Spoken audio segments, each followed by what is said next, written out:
Olá! Está começando o Max Saúde, um oferecimento da Clínica Souto Maior. No programa de hoje, vamos falar a respeito do Abril Marrom, mês de prevenção e combate à cegueira.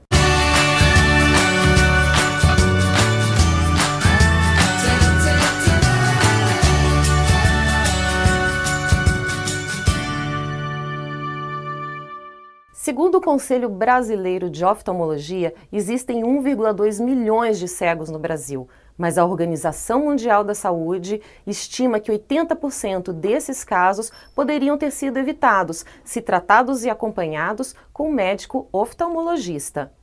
E a vista boa faz falta a quem sempre foi bastante ativo, como é o caso da Dona Odete, que tem retinopatia diabética. Crochê, um tricô, uma coisa assim, eu não faço mais.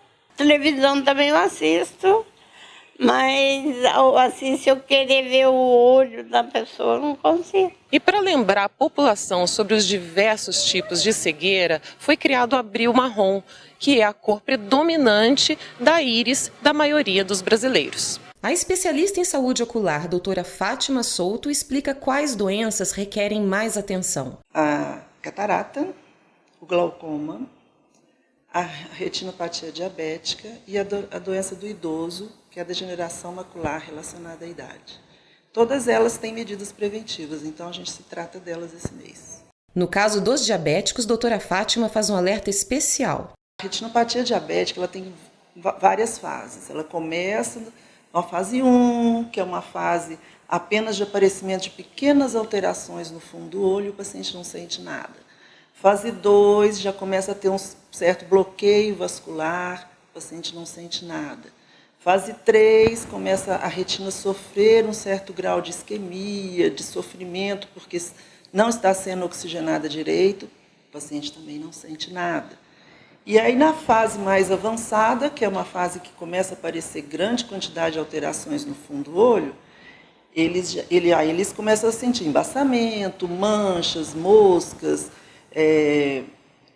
às vezes perda de grande parte de visão, só que aí já são alterações tardias da doença. Os exames são mapeamento de retina, em que o médico vai fazer uma imagem global do fundo de olho todo dele, e a retinografia simples, que faz fotografias do fundo do olho para detectar algumas alterações que são grandes, e seria muito importante, após 10 anos, de fazer a injeção de contraste na veia desse paciente para fazer um exame da angiofluoresceinografia, que esse sim vai mostrar lesões e alterações a níveis vasculares que não aparecem nos outros dois que eu falei anteriormente. E a solução até mesmo para casos mais avançados. Já em casos mais avançados, aí a gente tem que indicar tratamentos também mais invasivos. Então, como a terapia com laser, fotocoagulação da retina para fotocoagular os vasos. Tá? Se há casos de um edema da área central da retina que leva a uma maculopatia do diabético, muitas vezes a gente indica procedimentos que injetam medicamentos específicos dentro do olho, para poder reduzir esse edema o mais rápido possível. Mas antes de chegar nessa cegueira, hoje em dia tem muita coisa. Casos avançadíssimos tem uma cirurgia de vitrectomia posterior com endolaser, que vai melhorar muito a qualidade de vida deles. Pelo menos para colocar uma visão compatível assim, para a pessoa andar, e podemos ter a surpresa de às vezes as pessoas chegarem até ler alguma coisa.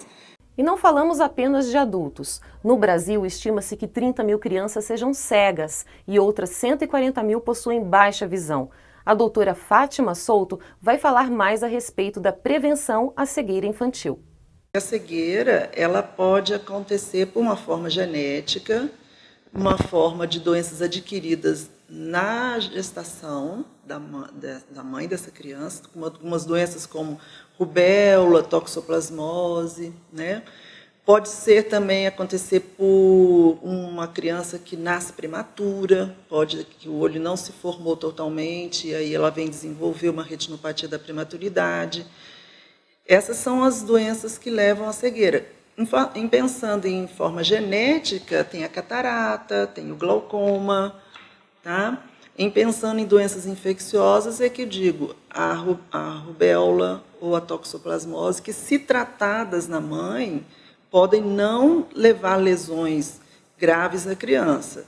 Existem ainda males que acabam passando despercebidos, como a ambliopia. Uma coisa muito importante, chama-se ambliopia. Tá? Não é uma doença que possa ser encontrada no olho. Simplesmente, a criança não aprendeu a enxergar com aquele olho. O bebê não enxerga como um adulto. Então, ele enxerga assim, muito menos. Se uma visão normal de uma pessoa é 20/20, ela nasce enxergando 20/600, por exemplo. Só vê vulto. E aí aquela visão vai se formando através dos estímulos do meio ambiente e até chegar a uma visão 20/20. Se um olho está sem esse estímulo, porque ele está com pouco desvio, ou ele está com uma graduação muito grande, a criança não vai utilizar aquele olho e ele não se desenvolve. Isso que é a cegueira da ambliopia. Se a prevenção começa no ventre materno, o teste do olhinho, ainda na maternidade, é também um grande aliado no combate à cegueira infantil. O teste do olhinho vai detectar, por exemplo, um tumor, que é o retinoblastoma, que causa uma imagem branca desse fundo de olho, desse reflexo que não é mais vermelho, entendeu? Ou pode ser por uma catarata congênita. Ou pode ser por um glaucoma já, que a criança já nasce com um glaucoma avançado, dá um reflexo branco, vai ver o nervo do olho está doente. Ou lesões, tipo da que eu falei, da toxoplasmose, que deixam também manchas brancas no fundo do olho. Tudo isso já mostra que alguma coisa não está correta e que esse bebê tem que ir para o oftalmologista.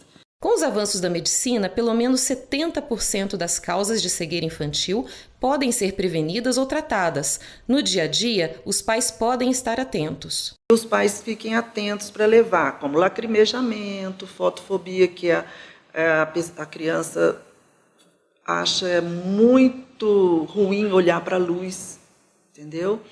Pequenos desvios, talvez não, mas já às vezes tem crianças que já não têm o olho desviado, eles têm que ser olhados. Não pode falar assim, é charminho da criança, um olhinho torto, bonitinho. Não é bonitinho, né? Mesmo que a mãe e o pai achem, tem que ser olhado. A Isadora, que é mãe de primeira viagem, está fazendo a lição de casa direitinho com o pequeno Vicente. Hoje ele veio fazer um exame mais simples, porque na maternidade ele já fez o exame do olhinho, a gente já sabe que está tudo certo, e aí daqui a 1 ano ele vem fazer o exame completo dos olhos. Como cuidado nunca é demais, a doutora Fátima faz um apelo. Então, já se falando em prevenção, já que é o mês de prevenção, a gente vai dar um alerta para a prevenção de acidentes domésticos. Tá? Porque às vezes a gente deixa a criança brincar com qualquer tipo de brinquedo e, na verdade, existe idade certa para certos brinquedos. Brinquedos pontiagudos, não devem deixar crianças muito pequenas brincar, pegar em faca, essas coisas, porque a gente já viu muito caso de olho perfurado por dentro de casa, como um brinquedo que é perigoso, né? Que às vezes a gente não costuma não achar perigo em nada, mas os brinquedos são perigosos. A criancinha pequena sai andando bonitinha, mas tem móveis, tem coisas que são diretamente no nível dos olhos dessas crianças. Elas saem esbarrando, podem machucar, e isso o pai tem que ficar realmente atento. Outra coisa, gente, é o celular, o tablet, os computadores, que hoje em dia, criancinha de 2 anos já está brincando com isso, né? Inevitável pode ser, mas, por favor, controlem, deixem seus filhos o menos tempo possível com esses equipamentos. Esse foi o Max Saúde, um programa da TV Max Web, o máximo em TV.